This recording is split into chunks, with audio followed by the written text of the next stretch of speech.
Okay, that last video got cut off. The point I was getting at is these two straps here alone, plus the third strap to hold it to the wall, will be enough to hold it up, no problem. But this one here is an icing strap, okay? It's like a triple redundancy, okay? So this one here is gonna come down and across, and then the question is, once it comes up here, where do we go? If we go up to that anchor point as well, that's a lot of responsibility on that anchor point. I wanted to kind of spread the wealth a little bit. I could go all the way over to there. I could go diagonally up through here all the way over to there. I don't think it'll interfere with the head of the bed too much if I do that, but there is another possibility as well. So what is the other possibility? So one of the things that I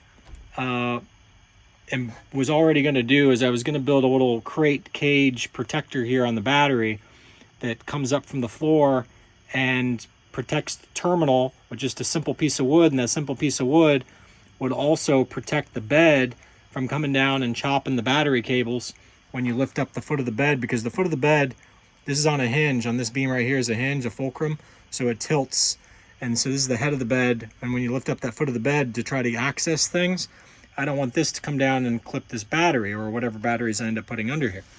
So the point is, and by the way, 4 dumb fume batteries will fit in here, the 400 amp hour dumb fume batteries, which are a really great value. They're like 320 bucks a piece on Amazon. I could get 4 of those puppies in here, no problem, and they'll clear that leg. They won't interfere with the legs. That's really, if I had it all to do over again, that's what I would have done, but they didn't exist yet. They got invented after I bought this, unfortunately. But anyway, this is a 2,000 bucks just for this one fucking battery, whereas they also have the fire suppression. I don't know if they have the thing where they warm themselves up, I forget, but if they have the things where they warm themselves up, then it's a no-brainer. But they might not have the thing where they warm themselves up, but this one does. This one warms itself up before it starts charging, which is critical, because if you ever start warming it before, or ever start charging it before it's warm, if it's below freezing, it completely kills the battery. It's toast, it's gone. So it is an important factor. This one does have, but I think they might have it as well. But anyway, back on point. So I built this little cage for this battery. If I ran a vertical beam or an almost vertical beam that comes up, I don't have to worry about that leg that beam, that leg getting leg swept by, like, let's say I got a transmission back here. Let's say I got just something that's heavy and, you know, I lock up the brakes and it comes sliding. Or that night when I almost hit the deer with the transmission, remember, in the back, and the transmission somehow stayed put. Well, sometimes the transmission might not stay put. It might go over here. I don't want there to be any legs that if they get leg swept, this whole thing comes crashing down, okay?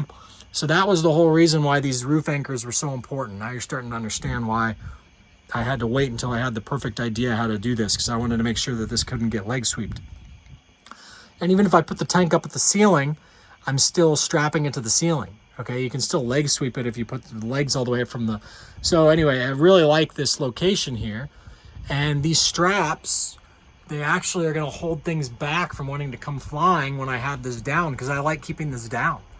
It's like a little tray table where you can put extra stuff up here. And what I'm going to end up doing is I'm going to end up using the cargo net from the Corvette. And I'm going to take that cargo net from over here to over here, and that'll actually prevent things from falling off of here. But these straps are really nice because you can have all the big heavy stuff over there, and then you can have like whatever you have up here, pillows, clothes, whatever you end up putting up there. But anyway, back on point. So this third strap here, you understand what I'm saying? Where do we mount it?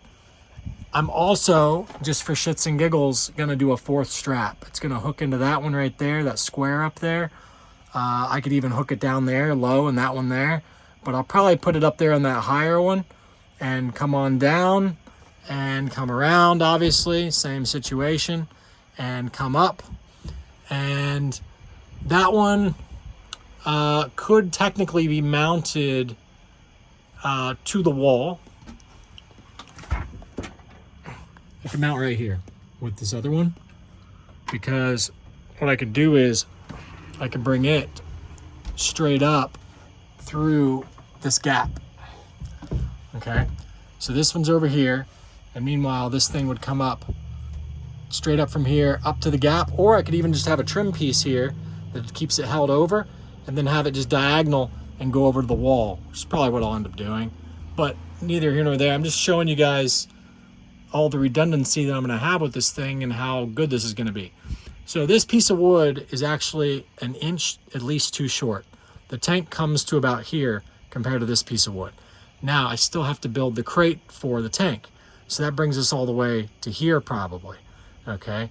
So we are basically, according to my rough guesstimate, we are going to be to the middle of those two ribs, okay? Just ballpark.